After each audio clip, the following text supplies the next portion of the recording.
Salam saudara-saudari. Hari yang berdoa dan percaya sepenuhnya kepada kuasa Tuhan adalah hati yang akan menimbulkan mukjizat di dalam kehidupan kita. Kerana mukjizat itu amanah nyata di hidup kita.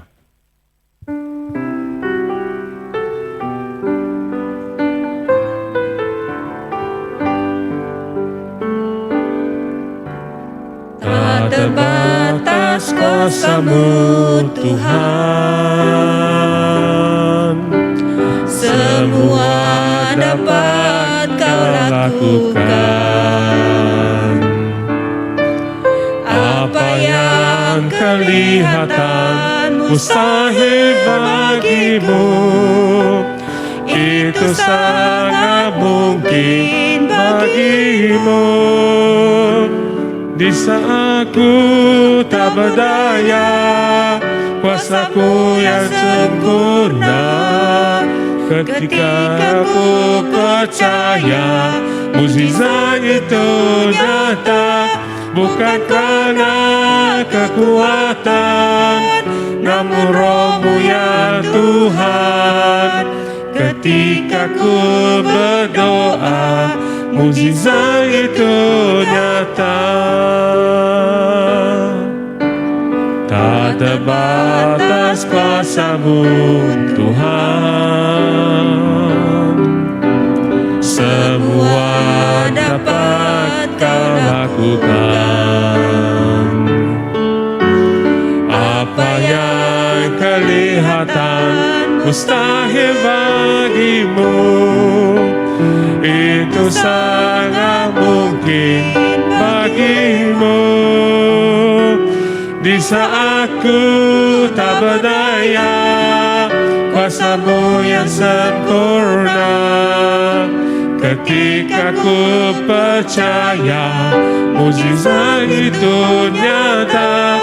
Bukan kerana kekuatan, namun Roh-Mu ya Tuhan. Ketika ku berdoa, mukjizat itu nyata. Di saat ku tak berdaya, kuasa-Mu yang sempurna. Ketika ku percaya, mukjizat itu nyata. Bukan kerana kekuatan, namun Roh-Mu ya Tuhan. Ketika ku berdoa, mukjizat itu nyata.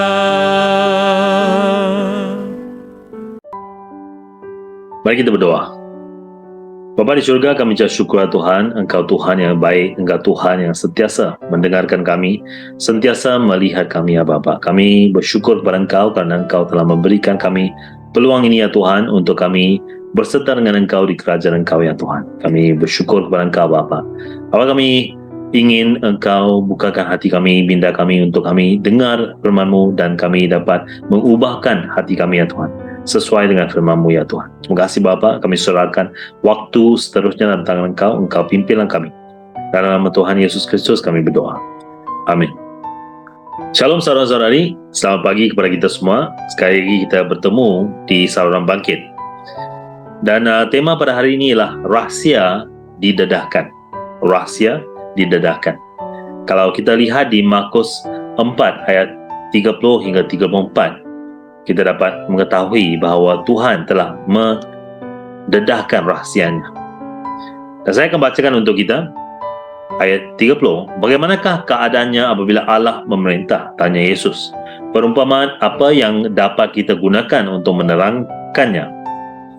Keadaannya seperti berikut. Biji sawi adalah benih yang terkecil di dunia. Seseorang mengambilnya lalu menanamnya di tanah. Beberapa waktu kemudian benih itu tumbuh dan menjadi yang terbesar di antara segala tumbuh-tumbuhan. Cabangnya rimbun sehingga burung datang membuat sarang di bawah keteduhannya. Demikianlah Yesus mengajar dengan menggunakan banyak perumpamaan seperti ini. Dia mengajarkan perkabaran itu sejauh mana mereka dapat mengerti. Dia sentiasa menggunakan perumpamaan apabila mengajar. Tapi manakala dia sendirian dengan pengikutnya, dia menjelaskan segala-galanya. Dan saudara-saudari, kita akan melihat ayat 33 yang mengatakan, demikianlah Yesus mengajar dengan menggunakan banyak perumpamaan seperti itu. Dia mengajarkan perkabaran itu sejauh mana mereka dapat mengerti. Ayat ini mengemukakan satu peraturan wahyu yang hebat. Tuhan hanya mendedahkan sebanyak yang mereka boleh fahami. Yesus mengajar orang hanya kerana mereka boleh menerimanya. Inilah peraturan di mana Tuhan bekerja dengan kita. Dia tidak menunjukkan kepada kita semuanya sekaligus. Jika dia melakukan begitu, dia akan membinasakan kita. Seorang lelaki telah menghadir seminar pastor yang diadakan di sebuah gereja. Dia adalah seorang lelaki yang hebat dan besar. Dia menerima semua yang diberikan kepadanya, yang diberitakan ataupun dikongsikan kepadanya. Dan pada penutup mesyuarat itu, tingkah lakunya yang lucu. Dia seperti kanak-kanak di sekeliling pokok Krismas. Dihidupkan oleh semua yang dia dapati, dan dia bercahaya.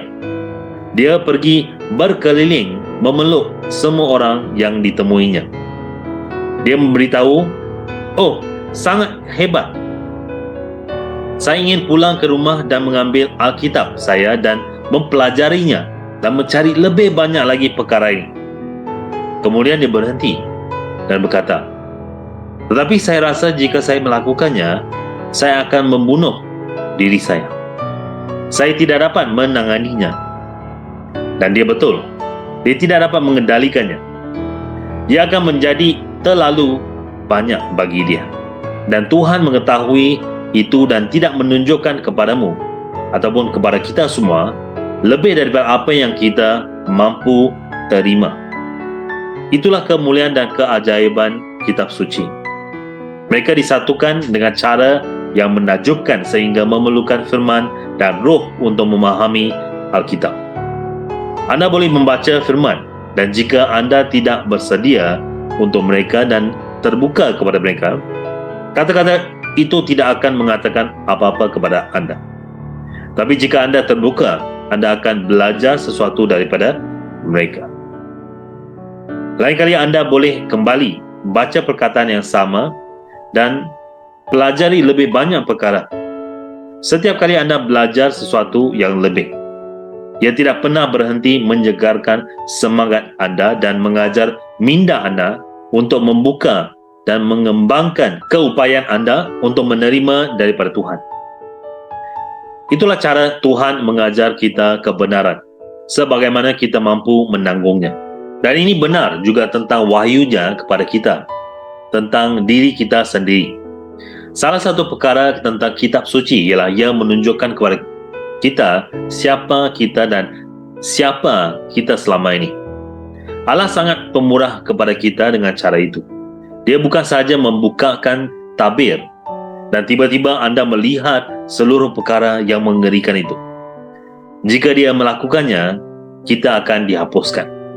Tapi dia membukanya sedikit demi sedikit. Anda gementar dan takut dan berkata, adakah begitu cara saya selama ini? Anda terperanjat dengan cara anda melayani orang. Dan anda berfikir, syukur Tuhan, itu sudah berakhir. Minggu depan dia akan membuka lebih lagi, lebih tinggi sedikit. Anda bergegar dan menggeletar dan melaluinya lagi. Dan anda berkata, akhirnya kami sampai ke bawah. Kemudian Allah membuka setinggi-tingginya supaya kamu dapat melihat lebih banyak lagi. Dan kamu dilenyapkan lagi. Tapi anda dapat mengendalikannya sedikit demi sedikit. Karena bersama dengan pendedahan tentang diri anda, dia juga mendedahkan dirinya dan kecukupannya untuk menangani ketidakcukupan anda.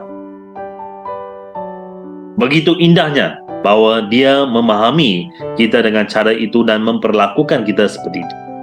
Jika dia mendedahkan kemuliaan syurga kepada kita secara tiba-tiba, kita semua akan berlari keluar dan melompat ke lautan untuk sampai ke sana secepat mungkin. Tapi dia mengangkat tabir hanya sedikit demi sedikit, karena kita hanya mampu menanggung sedikit sahaja. saudara-saudari, mari kita renungkan soalan ini. Adakah kita bersedia menerima masa Tuhan semasa Dia membawa kita kepada pemahaman yang matang tentang kehendak dan jalannya? Mari kita berdoa. Bapa di syurga, kami ucap syukur Tuhan atas firman-Mu ini ya Tuhan. Kami tahu bahawa kami tidak dapat menanggung segala sesuatu yang Engkau adakan untuk kami ya Tuhan. Tapi Engkau tahu betapa banyak yang kami dapat menanggung, dapat kami mengendalikan. Bapa, kami berdoa agar Engkau akan bersama dengan kami dan berikan kami kesabaran untuk kami berubah sedikit demi sedikit ya Tuhan. Dan Engkau juga Tuhan bantu kami untuk berubah, supaya kami dapat tahu apa rencana Engkau dan jalan Engkau bagi diri kami secara pribadi ya Bapa. Kami serahkan diri kami ke dalam tangan Engkau. Engkau pakailah kami sesuai dengan rencana-Mu ya Tuhan. Pakai kami sebagai alat-Mu ya Tuhan, untuk kemuliaan kerajaan Engkau ya Bapa. Terima kasih Tuhan. Ya, doa kami doakan dalam nama Yesus Kristus. Amin. Semoga Tuhan memberkati kita dan kita berjumpa hari yang seterusnya.